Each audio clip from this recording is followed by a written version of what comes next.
Olá, meus caros alunos, de volta aqui comigo. Eu sou a professora Maíra Weber e a gente vai dar continuidade à nossa disciplina agora com a unidade 2, que se chama As Linguagens Artísticas. A gente terminou a unidade 1 falando sobre a arte, né, e a interdisciplinaridade, o potencial de fazer trabalhos relacionando a componente curricular arte com outras, e como já se relacionam intuitivamente, mas a gente pode, enquanto educador, explicitar essa ligação, porque vai favorecer a aprendizagem da criança em termos de experiências, né? Em termos de trabalhar o sentimento ao lado da razão, como a gente já viu. Então, dando continuidade a essa questão, a gente vai tentar entender melhor o que é a arte dentro do contexto escolar. Dentro da área da educação, a arte é dividida em quatro linguagens artísticas: o teatro, as artes visuais, a dança e a dança e a música, desculpa. Então, a música, as artes visuais, a dança e o teatro. A gente estava muito acostumada, como eu falei, a trabalhar em outro momento, quando a gente era criança, quando eu era criança, estava na escola, só com as artes visuais, mais especificamente com pintura e desenho. E como eu já falei também, agora a base traz essa obrigatoriedade de se contemplar na escola as quatro linguagens, o que é ótimo, né? Porque a gente traz para o aluno essa riqueza de provocações emocionais por meio de cada linguagem. Eu vou falar um pouquinho, então, para vocês de cada linguagem artística, para vocês entenderem. Antes disso, eu vou falar do que é a maior educadora de arte e educação que existe no nosso país. Então, quando a gente traz a arte para o contexto educacional, para a escola, para a sala de aula, a gente usa o termo arte-educação, porque a gente aproveita todos os benefícios que a arte promove nos seres humanos, que é o de entender os outros seres humanos, entender as outras culturas dos outros países, do nosso país, nos emocionar, nos sensibilizar, nos fazer pensar sobre a vida, sobre a nossa vida, sobre a vida dos outros, nos fazer evoluir como seres humanos. Então, quando a gente traz isso para a escola, a gente chama de arte e educação. E a grande referência de arte e educação é a Ana May Barbosa. Ela ainda está viva, é muito atuante, assistam os vídeos dela na internet, vale a pena conhecer o pensamento dela. Se puderem, conheçam os livros dela. Mas a Ana May Barbosa, ela traz um grande olhar, a partir de 1980, que mudou o ensino da arte dentro das escolas. Ela era aluna do Paulo Freire e muito do que ela traz para como se ensinar arte para as crianças tem a ver com a proposta educacional do Paulo Freire. A Ana May Barbosa, ela traz o conceito de abordagem triangular.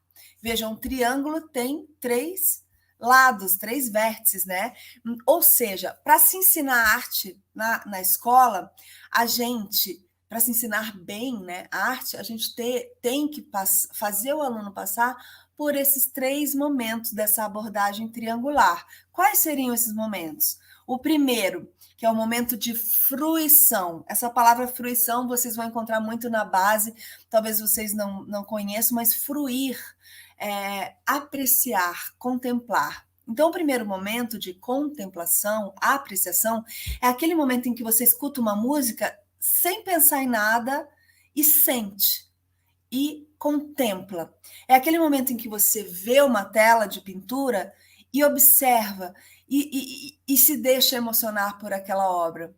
É aquele momento em que você assiste um espetáculo de teatro, que você ver um espetáculo de dança. Então, o momento de fruição é muito importante. É o momento em que a gente e cada um de nós vai sentir de uma maneira, não é igual.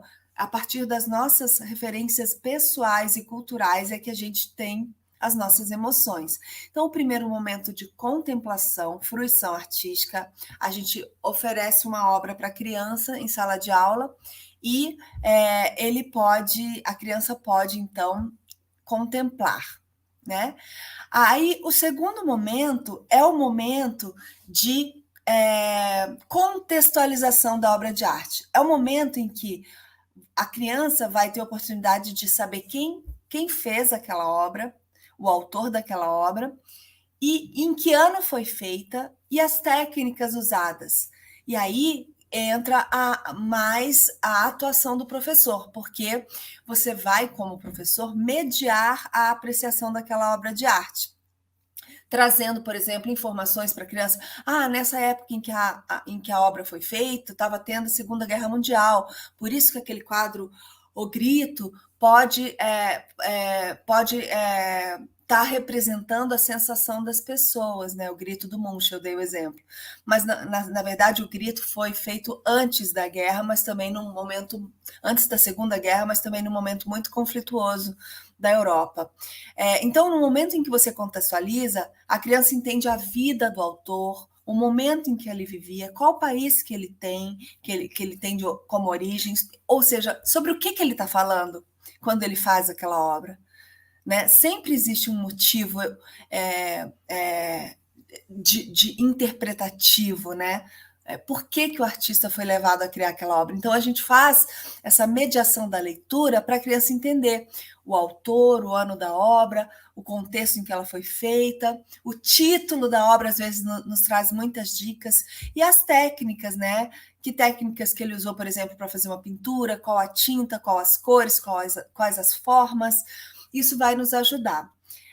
Para nos ajudar a entender, a fazer essa abordagem triangular, a entender como ela funciona, eu vou apresentar para vocês na tela a obra de arte da Tarsila do Amaral, o Abapuru. Vocês conhecem essa obra? Olha aí, está na tela para vocês perceberem a obra. Bom, eu poderia apresentar essa obra desde crianças da educação infantil até crianças dos anos finais do ensino fundamental, porque é uma obra que permite que a gente trabalhe vários aspectos, né? A gente sempre vai adaptar o nosso jeito de se comunicar com o aluno e até trazer conceitos históricos, dependendo da idade do aluno. A gente tem que ter o bom senso, a gente não vai poder falar coisas muito graves para alunos muito pequenos, a gente sempre tem que adaptar a nossa fala, né? Mas pensando que eu estou trabalhando essa obra, por exemplo, para crianças lá do 5º ano, né? O final dos anos iniciais do ensino fundamental. Então, o primeiro momento, lembra? Momento de fruição, contemplação. Eu apresentaria essa obra e eu daria uns minutos para todos sentirem, né, algo, o que eles sentem, o que eles têm como sensibilidade ao perceberem essa obra. No segundo momento, eu começaria a fazer a segunda etapa, né, da pirâmide. Eu começaria o momento da contextualização. Eu traria muitas perguntas, eu adoro a aprendizagem por perguntas, né, por questionamentos, e eu falaria: que cores tem nessa obra? Quais as cores que mais aparecem nessa tela de pintura? Aí as crianças, provavelmente, depois, né, de várias dizer, elas falariam: tem o azul, tem o verde, tem o amarelo. Aí eu faria um paralelo. E que cores? Que cores fazem lembrar, né? Em que país que trabalha com essas cores, que tem a bandeira representada com essas cores? E aí, num certo momento, eles falariam: Brasil. E aí a gente... então, essa obra foi feita por uma mulher brasileira chamada Tarsila do Amaral. E essa obra foi feita em 1928. O que estava acontecendo nessa época, por exemplo, né? Aí eu ajudaria os alunos a decodificarem alguns símbolos presentes nessa obra. Por exemplo, qual é essa árvore, essa vegetação que está ali, que está explícita na obra? Alguém falaria: um cacto. E essa planta, esse tipo de planta é de qual região no Brasil? Olha aí a interlocução com geografia, por exemplo. Aí eles falarem, provavelmente no Nordeste, são áreas secas, é uma planta que não precisa de água, o cacto, né? Isso mesmo, tem um cacto presente nessa obra. E esse sol, o que ele parece? Esse sol que é amarelo, né? Parece uma laranja, olha, que bacana, o Brasil nessa época produzia muita laranja, exportava até para outros países, né? Que bacana. E como que é esse ser que aparece nessa obra? É uma pessoa normal como a gente? Como que ela é? E eles falariam, parece um ET, um extraterrestre. Ou, nossa, a cabeça é tão pequenininha e o pé e a mão são enormes, né? Por que será? E eu falaria, por que será que essa pessoa foi retratada dessa maneira, né? Então, nessa época do país, muitas pessoas, principalmente as mais pobres, né, as que estavam ali esmagadas, né, pelos governantes, né, a população em geral, era uma população que trabalhava muito e não era valorizada a cabeça dos trabalhadores. Então, se fazia muito trabalhos braçais, trabalhos com o corpo, profissões que não valorizavam a mente do povo brasileiro. Isso existe até hoje, a gente sabe, mas nessa época isso era muito presente. E quem eram as pessoas que faziam a maior parte do trabalho braçal até para construir esse Brasil? Eram pessoas retirantes do Nordeste, uma área seca que tem o cacto como vegetação mais representativa, e que migraram para o Sudeste, principalmente do Brasil, e que se tornaram os trabalhadores braçais. Então, essa questão do cérebro diminuído no desenho, os pés e as mãos muito grandes, porque era isso que era valorizado, infelizmente, nesse povo brasileiro. Então, olha como a gente, quando faz a contextualização da obra, a mediação da leitura, a gente traz para a criança, para o aluno, a oportunidade deles se sensibilizarem com essa época histórica, com essas pessoas que muitas estão por aí até os dias de hoje, né? Tentando sair das suas cidades, que está seca, que não tem como plantar, que não tem alimento, saem por um lugar ao sol, em que tenham mais oportunidades, e mesmo assim esses retirantes chegam no lugar e não são valorizados em termos de salário, em termos de condições de trabalho, entre outras coisas. Então, de novo, a gente volta para o momento de apreciação, dessa vez imbuídos dessa contextualização histórica, e a criança se emociona, a gente se sensibiliza com essa obra da Tarsila, que, quero deixar aqui um parênteses importante, essa obra, o Abaporu, é uma obra que representa a Semana de Arte Moderna, a Semana de 22, que aconteceu no Brasil, em que o modernismo começou, né? Em que o Brasil, com vários artistas que fizeram parte dessa semana, nesse movimento, o Brasil passou a retratar o povo brasileiro, as cores do Brasil, né? Os indígenas, os afrodescendentes, a cultura musical, a cultura do Brasil, porque antes a arte brasileira se resumia a uma réplica, uma cópia da arte feita nos Estados Unidos e na Europa. Então, a Semana de Arte Moderna enaltece a cultura do Brasil, com todas as mazelas que a gente tem, mas enaltece a cultura do Brasil. Então, eu trouxe o Abaporu, e só para fechar lá a abordagem triangular, que é a proposta metodológica da Ana May Barbosa, num terceiro momento, é o momento de executar, do aluno virar artista, é o momento da experiência. Então, como professora, o que eu pediria para essas crianças fazerem a partir da inspiração da obra O Abaporu, da Tarsila do Amaral? Eu poderia pedir que eles fizessem uma releitura, né, da obra, e releitura não é cópia da obra, é a criança inspirada pela obra fazer a dele. Então, eu posso fazer um Abaporu usando colagens de cortes de revista, eu posso fazer um Abaporu com clipes coloridos, eu posso fazer um Abaporu com o meu próprio corpo, numa vegetação, né, fazendo uma releitura com o corpo, que é uma atividade que eu faço muito, que é muito divertida, fazer releituras de várias obras de arte com o corpo. Eu posso fazer o Abapuru fazendo uma fotografia, um vídeo, criando um vídeo dessa situação. Então, esse momento final, que é o terceiro elemento da pirâmide, é o momento em que o aluno vira artista, que é muito bacana. Então, todas as vezes que vocês trabalharem com obras de arte em sala de aula, lembrem dessa metodologia, a abordagem triangular, né? E apliquem, porque vale muito a pena. Bom, dando continuidade, então, né, à nossa unidade 2, eu quero falar para vocês também dos museus que são muito importantes de serem vistos, e quero falar de um aspecto muito importante, gente, que é não só a formação pessoal, como eu já venho falando aqui, da gente se imbuir de cultura, de música, de filme, de série, de literatura. A gente se forma como ser humano quando a gente tem esse convívio com as diversas linguagens artísticas.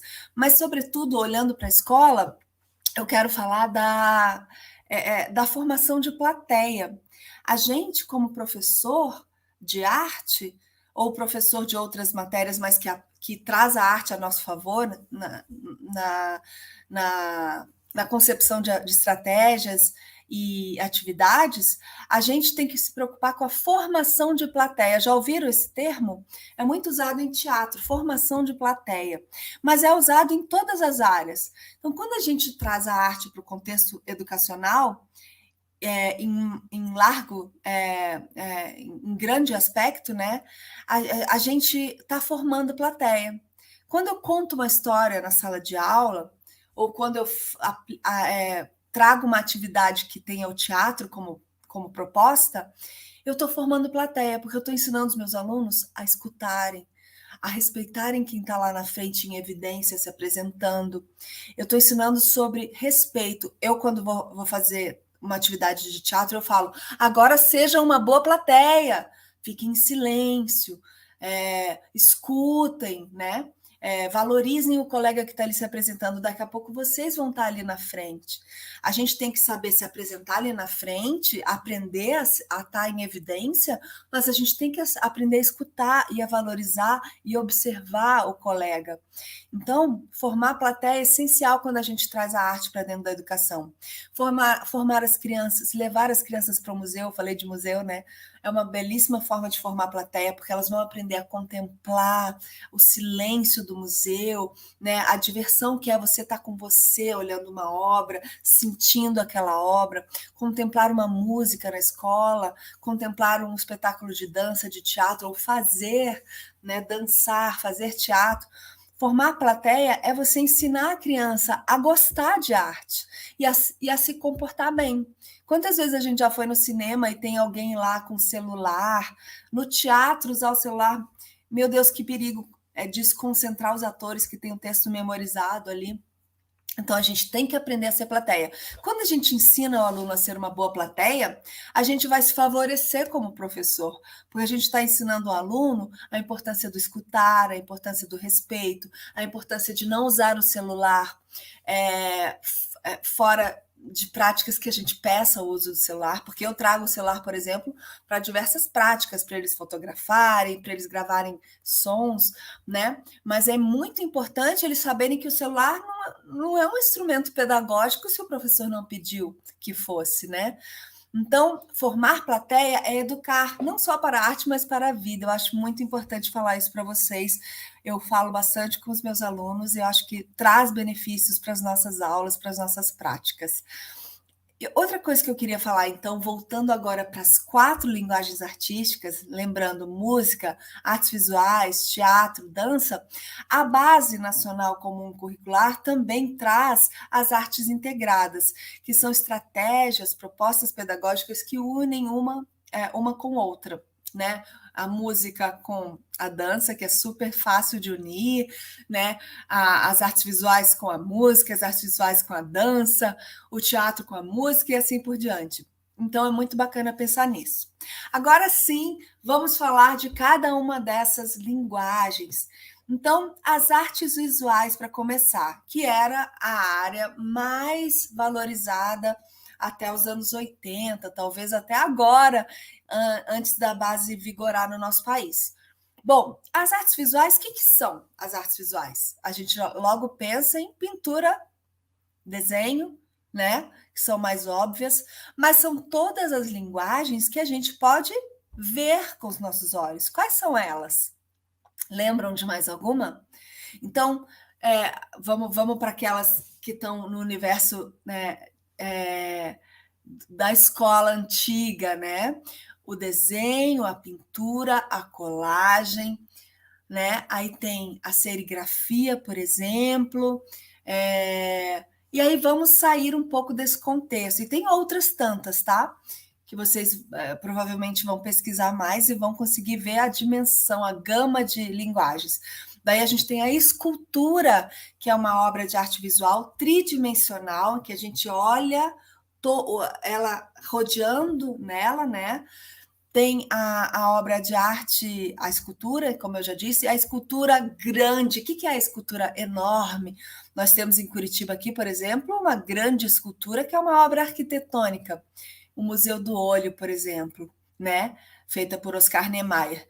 Então, a arquitetura acaba sendo uma grande escultura, uma grande obra tridimensional que faz parte das artes visuais.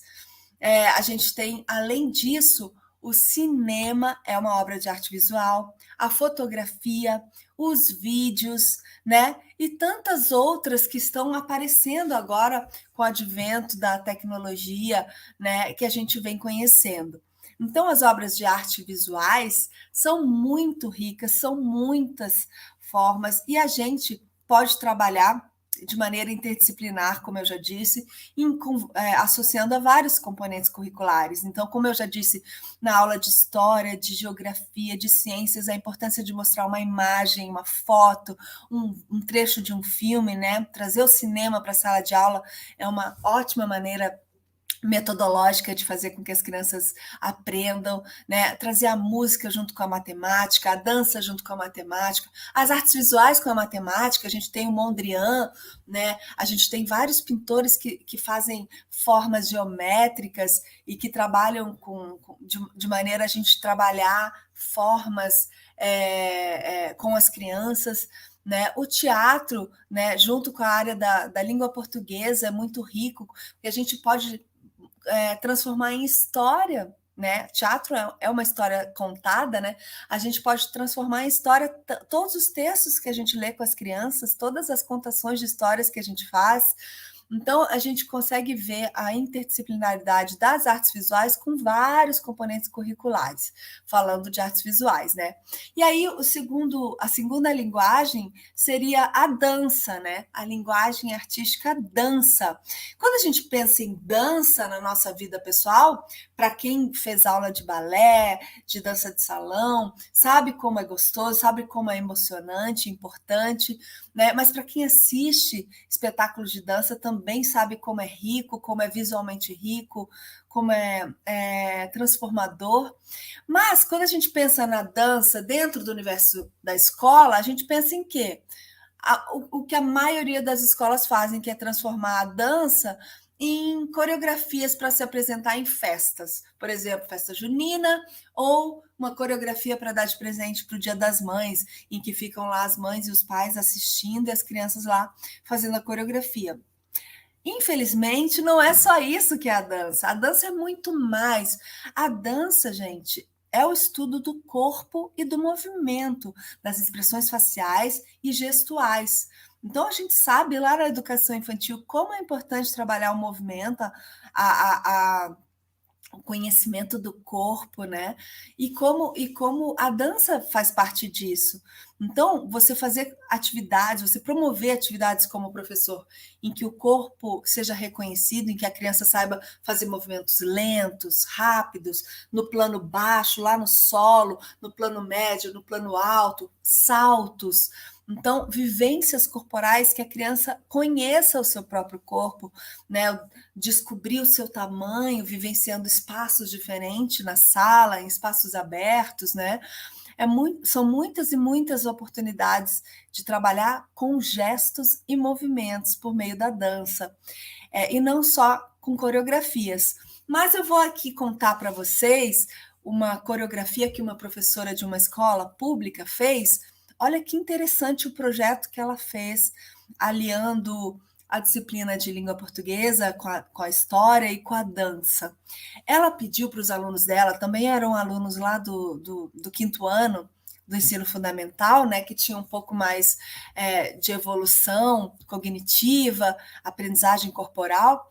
Ela pediu que eles fizessem um projeto chamado Um Dia de João e de Maria, ou seja, um dia de mulher e de homem.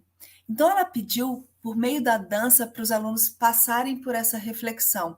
Ela pediu que no final, o produto final seria uma coreografia que sim, eles apresentariam para as famílias, mas olha que coreografia crítica e dolorida.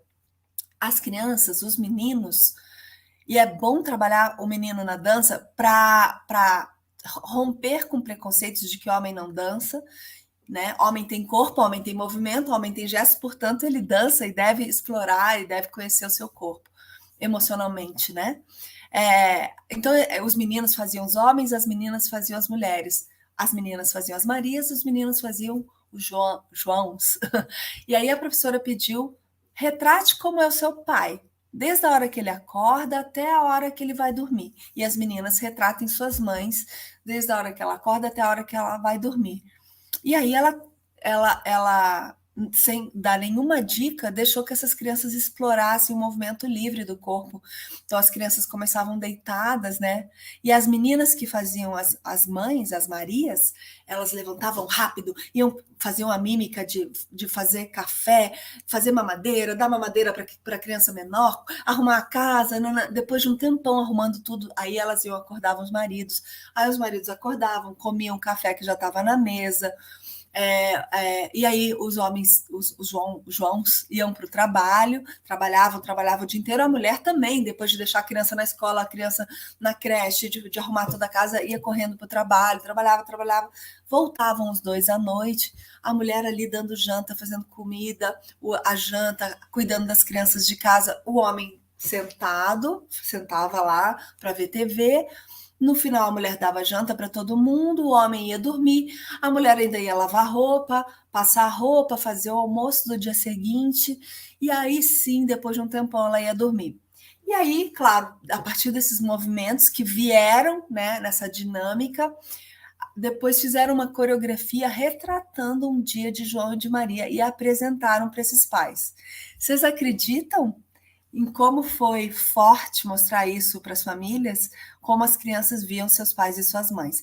Então, um exemplo de um belíssimo trabalho com a dança, como é rico trabalhar com a dança, como quando a gente fala de arte, a gente fala de sociedade, a gente mostra o que a sociedade tem. Depois disso, a gente tem a música, o trabalho com a música em sala de aula. E vocês podem perguntar, nossa, mas eu não sei tocar instrumento, eu não sei cantar, como é que eu vou trabalhar? Como é que eu vou trabalhar com a música na sala de aula, né? Bom, trabalhar com a música em sala de aula, aliás, o professor de arte, ele só precisa ser formado em uma das linguagens artísticas. Eu, por exemplo, como vocês sabem, sou formada em teatro. Então, todo o trabalho com dança, teatro, artes visuais e teatro na escola são trabalhos que qualquer professor pode aplicar, desde que conheça, né, essas introduções, esses elementos formativos básicos, né? Trabalhar com música, então, é você trabalhar com a percepção auditiva da criança e a construção criativa de elementos musicais. A criança perceber que o silêncio faz parte da música e que a gente pode produzir música com objetos, né? Então, quando eu pego uma régua e uma caneta e faço... eu estou fazendo um reco-reco. Quando eu pego uma garrafa PET, ponho semente, eu estou fazendo um chocalho, um instrumento de percussão. Então, quando eu bato no meu corpo, estalo meus dedos, uso minha voz, eu estou produzindo música, eu estou fazendo música. E as crianças podem ser, sim, compositoras e escrever partituras de um jeito diferente, produzindo sons e música em sala de aula. Além disso, é claro que o professor de música vai apresentar, né, as diversas matizes musicais do Brasil, a cultura musical do Brasil. Aliás, na base, também temos esse ganho de ter favorecido ali obrigatoriamente a aprendizagem dos indígenas e dos afrodescendentes, né? A gente tem isso como riqueza nas artes visuais, nos objetos que eles produzem ou já produziram, na música, na dança dessas pessoas que formaram o nosso país, o Brasil. Então, isso tudo é valorizado em arte de um jeito muito bonito. Bom, voltando para a música, a atividade que eu mais gosto de propor aos meus alunos é uma atividade que se chama criando uma paisagem sonora.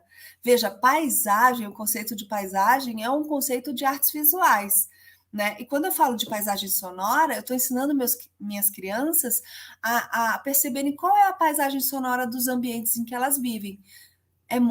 Tem muito ruído? É calma? Qual é a paisagem sonora de uma praia deserta? Qual é a paisagem sonora de uma praia cheia de gente em alto verão? Qual é a paisagem sonora de uma rua cheia de carro, engarrafamento, etc. Então, quando eu proponho uma atividade de construção de uma paisagem sonora, eu saio com essas crianças da sala, todas em silêncio, com a escuta ativa, para que elas percebam tudo que elas escutam no trajeto. É alguém falando, alguém conversando, uma criança brincando, um cachorro latindo, uma torneira aberta, um sinal tocando. E quando a gente volta para a sala de aula, elas fazem um mapa, uma paisagem com os sons que elas ouviram, criando onomatopeias, ou mesmo desenhando duas crianças conversando, uma torneira aberta, né, um cachorro ali, au, au, au. Então, é uma atividade muito legal. E esse é um dos trabalhos ricos de música na sala de aula. E, por fim, eu vou falar do teatro, né? Como é maravilhoso trabalhar com teatro em sala de aula. Acho que todos os professores deveriam experimentar. O teatro é uma linguagem artística que é diferente das outras, porque, por exemplo, uma pintura foi feita há quantos anos atrás e pode ser contemplada lá no museu. O teatro é a arte do ao vivo. O teatro é uma contação de história feita com o corpo, que é o ator, que empresta sua voz, seus gestos, sua movimentação, para contar essa história ao vivo. Então, o teatro necessariamente precisa ter o público ali na sua frente na hora em que é feito. E é um trabalho essencialmente de equipe. Então, essa linguagem artística ensina as nossas crianças a trabalhar em equipe, porque o teatro precisa de quem escreve o texto, que é o dramaturgo, precisa do diretor, que é quem monta a cena, quem organiza tudo, precisa dos atores, precisa de um sonoplasta, que é quem opera a música na hora ou faz música ao vivo. Precisa de um iluminador, que é quem ilumina a cena, né? O vermelho, uma luz vermelha traz uma cena dramática, uma luz branca, uma cena mais alegre, uma luz azul, uma cena de saudade. A gente precisa do maquiador, que faz a maquiagem dos personagens, do figurinista, que cria um figurino, né?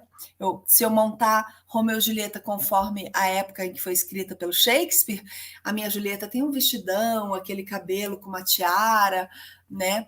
E se eu monto um Romeu e Julieta agora, que se passa numa comunidade do Brasil, a Julieta tem tatuagem, bermuda jeans, dança funk, e o meu Romeu usa boné, uma bermuda larga, faz hip hop. Então, o figurino vai trazer esse universo em que a peça se passa, né? Então, trabalhar com teatro é você, por exemplo, falar da vida dos mamíferos e pedir para as crianças exemplificarem como é a vida desses mamíferos por meio de uma cena teatral. É você falar, né, do descobrimento, entre aspas, do Brasil, que o Brasil não foi descoberto, já existia, e as crianças montarem uma cena com esses portugueses chegando lá na Bahia, por exemplo, e com os indígenas ali recebendo, né, esses portugueses. Então, o teatro ele pode se traduzir em diversas atividades. A gente trabalha com grupos, montando equipes, montando cenas, né? Eu trabalho muito com teatro, é maravilhoso. Sem contar que o teatro tem várias outras linguagens dentro de si. O próprio circo descende do teatro, o teatro de sombras, o teatro de bonecos, né, de fantoches, de dedoches. Então, aproveitem essa linguagem e todas as outras linguagens artísticas para trabalhar em sala de aula, para promover melhores aprendizagens. É isso, gente. A unidade 2 fica por aqui e a gente se vê daqui a pouco na última unidade. Obrigada e tchau.